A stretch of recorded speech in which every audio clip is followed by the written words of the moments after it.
அப்புறங்க இன்னொரு விஷயம், நமக்கு இந்த வெங்காயம் பூண்டு ஒடிக்கிறதுக்கெலாம் இந்த மாதிரி ஒரு பிளாஸ்டிக் மரம் வாங்கி வச்சுக்கிறது ரொம்ப பெட்ரு.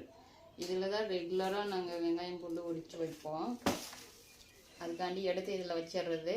அதுக்கப்புறம் உரிக்கும் போது இதிலே வச்சுட்டு உரித்து ஒரு பாத்திரத்தில் போட்டு வச்சுப்போம். பிளாஸ்டிக் மரம் வந்து யூஸ் பண்ணுறதுக்கு நல்லாயிருக்கு. இந்த மரக்குச்சில் வருது இல்லையா, அதை யூஸ் பண்ணலாம். அதில் இந்த சாணிலாம் மொழிவு பண்ணால் அந்த சாணியோடைய டஸ்ட்டுலாம் வருது. அதெல்லாம் மெயின் பிரச்சனையே. ரெண்டாவது அதை அடிக்கடிக்கு சாணம் போட்டு மொழிவி வைக்கணும். அது ஒரு வேலை இருக்குது. நான் அதிகமாக அது யூஸ் பண்ணவே மாட்டேன்.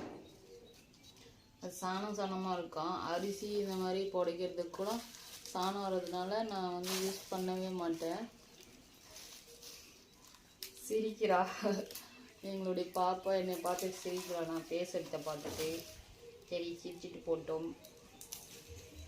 ஓகே, இப்படி தான் நாங்களாம் பண்ணுவோம்.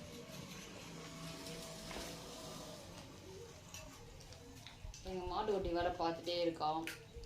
தண்ணி தாகுமா, டைம் 9:30 ஆகுது, தண்ணி தாக எடுக்குது. இப்போலாம் வெயில் காலம் இல்லையா, அதனால் நிறைய தண்ணி கேட்குறாங்க.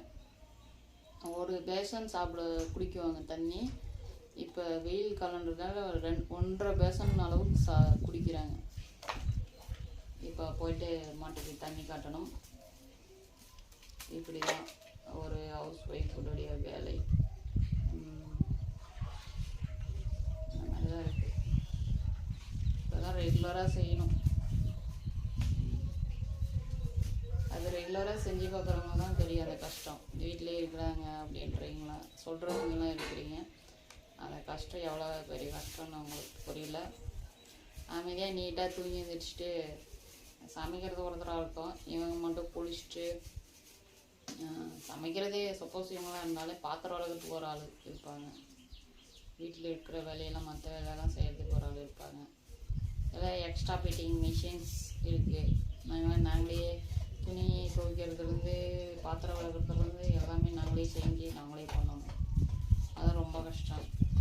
அது யாருக்கும் புரியறதில்லை. ஹவுஸ் ஒய்ஃப்னால் வெட்டியாக இருக்கிறாங்கன்னு நினைப்பாட்டுங்க. ஹவுஸ் ஒய்ஃபாக இருந்து பாருங்கள். மெயின் ஆண்களுக்கு தான் இதெல்லாம். ஆண்கள் ஹஸ்பண்டாக இருந்து பாருங்கள், அப்போ தான் கஷ்டம் தெரியும். ஏன்னா நாங்கள் தான் கஷ்டப்படுறோம்னு சொல்லிட்டு இருக்கீங்க. ஹவுஸ் ஒய்ஃபாக இருந்து பாருங்கள் எவ்வளோ கஷ்டம் இருக்குதுன்ட்டு. டயத்துக்கு சாப்பிட முடியல, டயத்துக்கு குளிக்கணும்னு நினச்சாலும் குளிக்க முடியறதில்ல.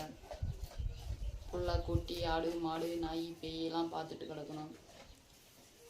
இத்தனை வேலைகளையும் செஞ்சாலையும் யாரும் ஒரு வார்த்தை கூட நல்ல வார்த்தையாக சொல்ல மாட்டாங்க. வீட்டில் தின்னுட்டு யார் தின்னுட்டு இருக்கிறாங்கன்னு தெரியும். நாங்களாம் எங்கள்